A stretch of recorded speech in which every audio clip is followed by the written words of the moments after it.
The FBI confirms it is opening its own investigation of a reported attack on Lake Monroe. Good evening. I'm Kylie Conway. And I'm Phil Sanchez. Vox Booker says it started as a fight over property lines. Booker says that he was pinned to a tree and someone threatened to get a noose. Part of the encounter was caught on video. It sparked 2 nights of protests.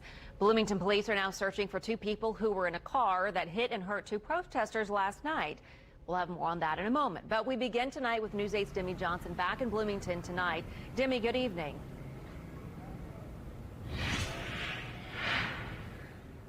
So it's now 10 o'clock and you can still see a few protesters behind me. They've been out here since just after 4 o'clock this evening, so quite a while so far. But over and over again, I asked people tonight, now that the FBI is involved, why keep going? Well, their answer, that's not justice. Get down! Justice! Now! Calls for accountability ring out in front of the Justice Department in downtown Bloomington. Then a sobering silence as protesters lie down in the street. Really disheartening that it takes the FBI to come into a situation. Like why we can't trust our own law enforcement agencies to handle this. They have to bring in the bigger dogs. Patrick Ford has helped lead this crowd the past 2 nights.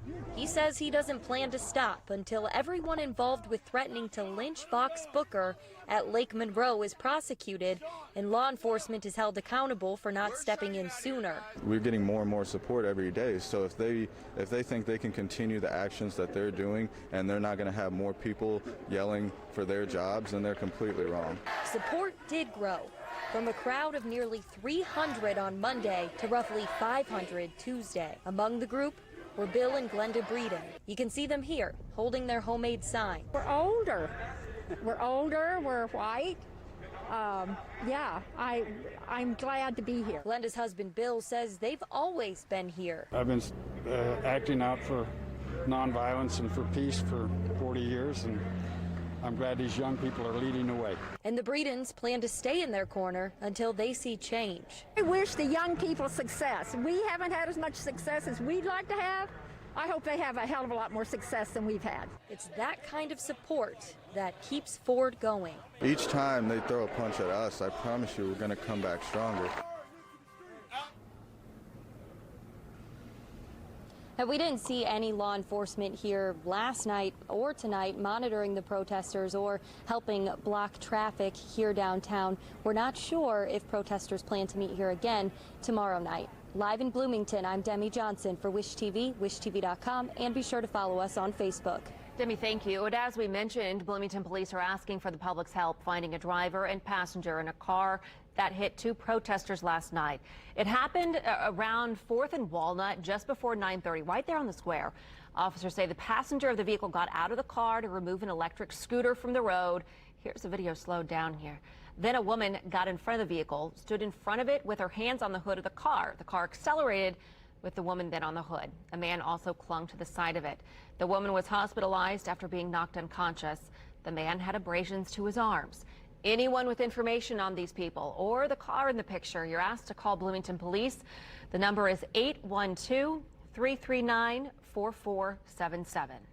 Now, Vox Booker, the man who says that he was attacked, says he's proud that he lives in a community where people are willing to stand up. A man who caught some of it on camera talked to reporters this afternoon. Brendan Golightly said that he was camping in the area when Booker drove up and said the group told him that he was on private property. Golightly says another man drove up about an hour later and said that same group was yelling white power. Vox heard this. He was staying very calm, and he decided he wanted to just go calmly up to them and state his piece. His demeanor when he left, he wasn't angry. He wasn't violent.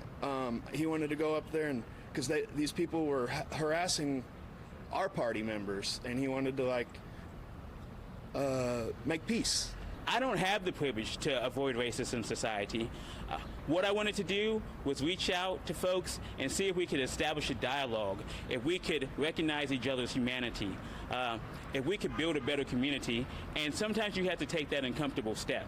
Hello, folks. Thank you. That was Booker, who we just heard from there. Indiana conservation officers tell Wish TV they are continuing to investigate the case. The Monroe County Prosecutor's Office tells us they anticipate getting the report from DNR soon and will then make a decision on whether or not to file criminal charges. And a firefighter